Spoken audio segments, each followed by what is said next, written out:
In plain sight, under the indifferent gaze of the Major League office in the Dominican Republic, MLB, the Major League team, the Texas Rangers, cheat and run over child athletes who dream of one day becoming professional ball players. In the beginning, Mike Daly and Will Espinal will greet me every time they visited the field and say things like, "We can't wait to have you with us, and you're almost there." And then one day, when I was in the dugout, they arrived and said nothing. No greetings, no words of encouragement. All I got was a cold shoulder. Before, they had told me that he belongs to them, that they saw him as a Texas player, saying that he was a Ranger. I was staying at their complex with other players they took under their protection. They took us all to Troncoso's house in Romana, and I really thought I had made it. But too many major league teams like the Texas Rangers come to the Dominican Republic looking for the island's top talent. And they have built a system where they harness their economic power against disadvantaged families. Families like the Lirianos. You are destroying a family. You are destroying their dreams. I mean, the entire family's future was based on that boy being signed and making it to the major leagues. Now they are facing legal problems and have issues with people who lend them money. It's also very destructive to the player himself. It's going to be difficult for him to even play again because, in his mind, he went from being a selected player with a verbal arrangement to be shunned by the organization. And that's another thing. I think that teams' pre-selection of players via verbal arrangement 2 years prior should be eliminated. That way, it will reduce the risk to families with children seeking arrangements that later do not materialize. I have seen this many times in the past, and it's very sad. The athlete plays not just because he loves to play, but out of the necessity of getting his family out of a bad situation and into a better life. Because when a player gets that agreement, even if it's a verbal contract, they feel like their lives will change. That their old life of poverty and hunger, it's now behind him. What happened to the Texas Rangers investment destined for Fraidel Liriano? To which hands did that money go? What happened to the contract for this Dominican child? Who was with Liriano in the Texas Rangers complex when he was just 14 years old? This didn't happen because of my performance. I was one of the best of my class. I feel there must have been some other reason. Was it Ray Davis, the owner of the Texas Rangers, who decided to breach the verbal contract? Or were the employees responsible for making that decision? According to the employees, all the decisions for the signing of players comes from the management. That means directly from Ray Davis and his president of operations, John Daniels. After Liriano's family and his trainer decided to take legal action, the Texas Rangers made some moves with their employees, according to a source confirmed to InsideTheRanger.com.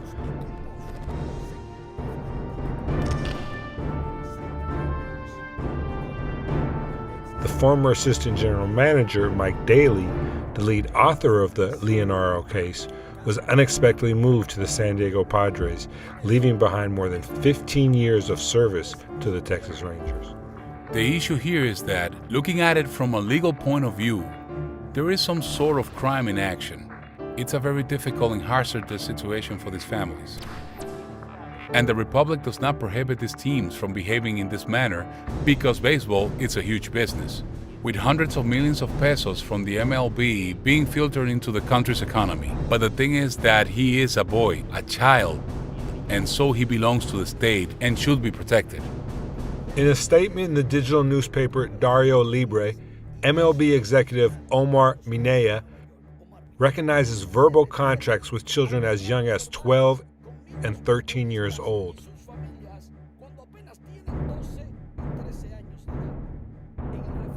In the same news article, it also states that 16 and 18-year-olds are being discarded because they're considered too old.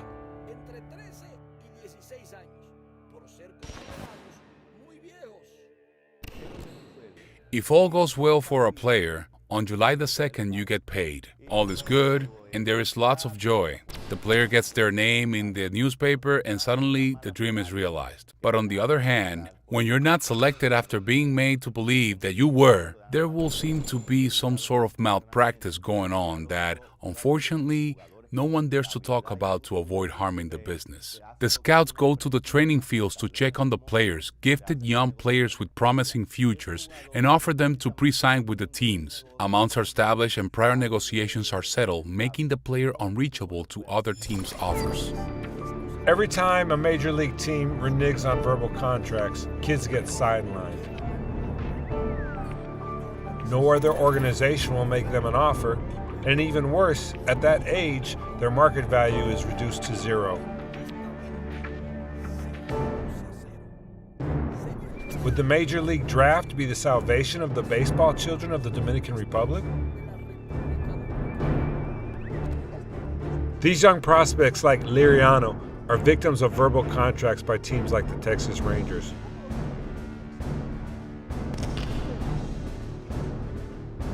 Are you aware that it is a custom, almost a routine, that major league teams choose, reserve, or set aside children from a very early age?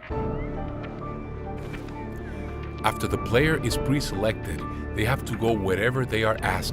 At that point, they are working for the team. Countless times we went to provide assistance at other sports centers where players of his class were being reviewed, even though they weren't allowed to enter due to being underage. During Liriano's contract with the Texas Rangers, active personnel from that organization were in charge of all the signings that year. Here are those involved: Mike Daly, Rafik Saab, Willie Espinal, Giancarlos Alvarez, Danilo Troncoso, Hamilton Weiss, Jack Marino, Jesus Chu Alabi. There is a difference between a 10-year-old and a 14-year-old kid. Even if it's okay for them to play and compete, there should be a level of fairness to it. Even as young as 9, children in the Dominican Republic are forced to leave school, to give up their childhood, to leave their families, all because of this system of the major league teams. It's a common practice for the teams to use contracts with children as young as 11 and 13 years old. This is obviously very unfair compared to the system in the United States. For starters, in the US, the rules of the game dictates that you must be in school to be eligible. The teams can't take you out of school. It's only after the players have completed their high school education that they are presented with the opportunity of signing with a team, even if they were scouted while in school.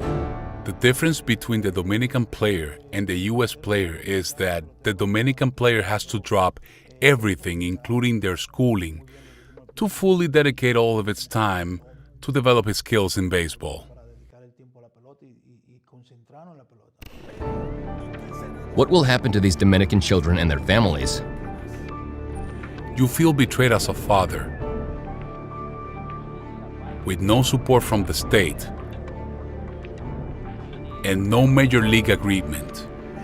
Cruel people like Mike Daly and his team should pay the consequences. With racist attitudes against Latinos, this only adds to the list of obstacles to the children. An abusive organization like the Texas Rangers with irresponsible executives who do not care about the well-being of the Dominican children they employ is just shameful.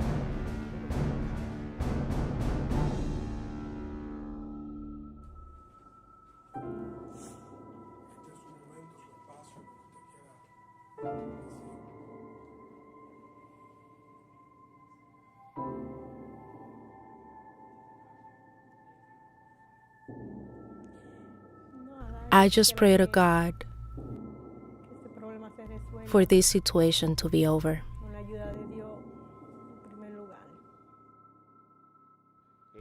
It's a social crime, youth suicide. That's what it is. Who will think that the owner of a team could have such a lack of sensibility and lack of humanity that he will act in such a way that will allow a contract to be offered to a family and then taken away? The MLB office states that they can't contract children, but that is exactly what they are doing by contracting 11, 12, and 13 years old. Massive protests should be generated demanding respect for the Dominican minor. This could be a cause for massive protests, similar to those that erupted in the United States over Colin Kaepernick, George Floyd, and the Jacko Black cases. Similar to the protests of George Floyd and other cases that highlighted the abuse of power, racism, and discrimination, we need to rise up against these practices. It's like they know the loopholes of the law. They look for a legal technical flaw and know how to use it to avoid directly violating the law while taking advantage of how permissive the Dominican ways are in order to achieve their goals. This damage reaches deep into the bowels of many Dominican homes. Would Ray Davis be responsible for such abuse? MLB reported that from 2015 to 2019, they had 21,543 Dominican boys ready to be signed, not to mention the ones that passed July the 2nd in 2014 or on the following years. They signed a total of 2,752 boys, leaving 17,991 Dominicans without a school education, chasing after a dream that will never happen. That is social damage. The U.S. player, having another culture and working protection, they search for other ways to finish their studies in the case of not making it to the Major League. Will the Major League draft avoid the trouble ahead? During my stay there, they presented me the ones that signed me up. There was Jack Marino, John Daniels, one called Hamilton. There were rumors that the owner of the team was there. Mike Daly was there, Willie Espinal, and Giancarlo Alvarez, nicknamed La Mantequilla. The Texas Rangers, represented by their executives, had the audacity to supervise the progress of Liriano for 2 years, only to later fail to comply with the agreement, leaving the Dominican boy hanging in the air, frustrated, and a family totally burdened with economic duties. The draft in the U.S. works perfectly because it has rules and regulations. If you made a promise and said that you will sign up a player, you must follow up with this player in an obligatory manner. As Julio Lugo says, the custom of the system in the United States is to follow up on the player, just like the Rangers did with Liriano. But in this case, Texas did not comply with the agreement, revealing bad principles and poor moral values. Are we surprised that top executives and owners like Ray Davis support this inhumane practice of scouting poor kids, giving them hope and then leaving them completely devastated? So, if a verbal contract is presented to the player at 14 years old, the independent trainer will state that he needs to take the player from his mother at 11 years of age, since he has only 3 years to prep him up for the league, teaching him how to grab the bat, to play his position, how to run, and how to understand the game mentality. 3 years and a half is not enough time for a kid to bottle this in his head. This is abusive. Then, the cherry on top, the team says, I just signed up Fernando Tatis Jr. for $340 million in order for him not to walk away. I have a problem. I can't pay you what we agreed on. That's not my problem, nor my player. You got in debt, that's your problem. The top executives of the Texas Rangers refuse to answer all these questions. They do not receive us in their facilities, where we only find closed doors. Now more questions arise. Was our written request via WhatsApp reported to the Rangers management? Ignoring our calls, was it a local decision or was it a decision of Ray Davis and John Daniels, the top Texas executives? Why do they hide and refuse to talk about the Liriano case?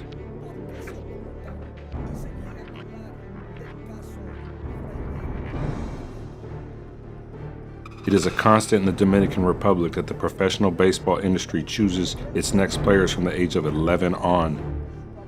Children settling in schools after perfecting their skills to play baseball, trapped in a system of tangles of disguised dreams that end up being a nightmare. We want answers. We are not given any. We want justice. We have none. We want to be heard. Still, they refuse us. First of all, this is a U.S. business. The U.S. player, having another culture and working protection, they search for other ways to finish their studies in the case of not making it to the major leagues. But here, this does not exist. My solution? Simple. Let's do it just like the U.S. does.